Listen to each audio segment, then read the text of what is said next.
ជំរាបសួរពុកម៉ែបងប្អូនថ្ងៃនេះខ្ញុំធ្វើលំហាត់មួយទី1 3 គុណនឹង 3 ចែក 3 គុណនឹង 3 ចង់3គុណនឹង 3 ស្មើនឹង 9 ហើយ 3 គុណនឹង 3 ស្មើនឹង 9 ដែរឥឡូវ 9 ចែក 9 ស្មើនឹង 1 ចង់ 3 គុណនឹង 3 ចែក 3 គុណនឹង 3 ស្មើនឹង 1 ចង់វីដេអូមិនខុសទេចង់យើងធ្វើសារដើម 3 គុណនឹង 3 ចែកនឹង 3 គុណនឹង 3 ចង់តែពេលមានប្រមាណវិធីណាដែលមានគុណហើយនឹងចែកតែមួយគត់យើងត្រូវគុណពីឆ្វេងយើងត្រូវធ្វើពីឆ្វេងទៅស្ដាំ 3 គុណនឹង 3 ចែកនឹង 3 គុណនឹង 3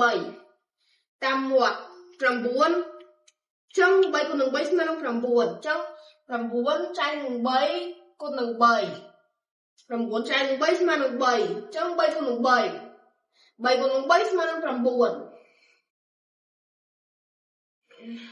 3 គុណនឹង 3 ស្មើនឹង 9 ចង់ 3 គុណនឹង 3 ចែកនឹង 3 គុណនឹង 3 ស្មើនឹង 9 ជំរាបលាមកបងប្អូន